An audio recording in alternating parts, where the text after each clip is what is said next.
আম্মু আমার জন্য এই বছরও আমের আচার বানিয়েছে, অনেক মজা। আমাদের গাছের আম দিয়ে বানাইছে, তার মধ্যে মাশাআল্লাহ কত বড় কাঁঠাল ধরছে আমাদের গাছে। কেমন আছেন আপনারা সবাই? এই তো দেখতে পাচ্ছেন আপনারা আমার সামনে কত বড় বড় বয়ম, এগুলাতে আচার আছে। এগুলো হচ্ছে আমের আচার, আম্মু বানিয়ে রেখেছে। আম্মু সব সময় এত বড় বয়মে প্রতি বছর আচার বানিয়ে রাখে, আর বলে আমাকে বিয়ে দিলে আমার শ্বশুর বাড়ির লোকজন এসে খাবে, তাদেরকে নাস্তার সাথে আচার দিবে, ভাতের সাথে দিবে। তা আর কত প্ল্যান, কিন্তু কি আর করার, আমার আম্মু জানে তো আশা পূর্ণ হবে না। আমি তো বিয়ে করব না, আমি ঘুরবো, খাবো, ঘুম যাব, লাফালাফি করব। এর থেকে আর আনন্দের লাইফ আছে বলেন আপনারা? এটাই তো আনন্দের লাইফ, তাই না? ঢাকায় যেহেতু চলে যাব, তাই শেষ দিনের জন্য গাছে ভালোভাবে পানি দিয়ে নিচ্ছি। আমার আম্মুর হাতে ছাদ বাগান এটা। আমার হাতে কষ্ট লাগবে না? না লাগছে না, দাও লাগো, অসুবিধা নেই। তেল করতে দাও, কাড়ো উপর দিকে। না হেটা দিয়ে তো কাড়া না,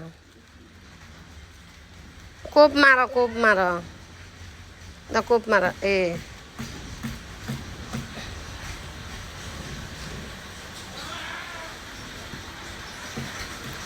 ওই আর অল্প আছে, দাও, করো করো।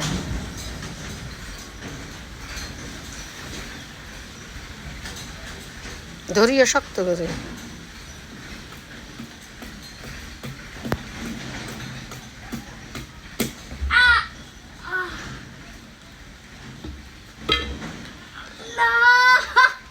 মাশাআল্লাহ কইছি। মাশাআল্লাহ, বিসমিল্লাহ।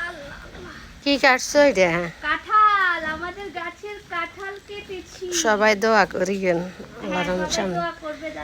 আগামীতে যেন সবাই। কাঁঠাল হয় এবার একটা কাঁঠাল ধরছে, অনেক সুন্দর, তাই না? অনেক বড়।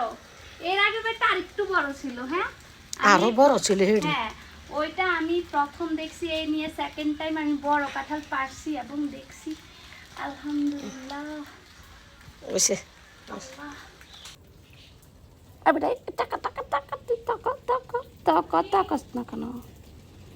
টাকাস না কেন? মারি ফেল, তোর একবার গলা চিপ্পা মারি ফেল। গাইস, এই যে বড় কাঁঠালটা আমি ঢাকায় নিয়ে এসেছি আম্মু আর আমি।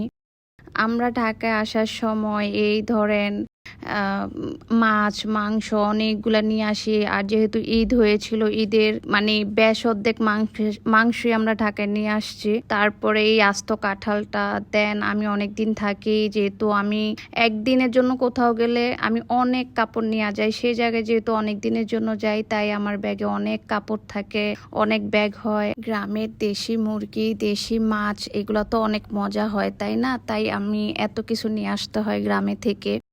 তো এই আর কি। সবাই মাশাআল্লাহ বলবেন আমাদের কাঁঠালটা দেখে, যেন সামনে আরো বড় বড় কাঁঠাল ধরে।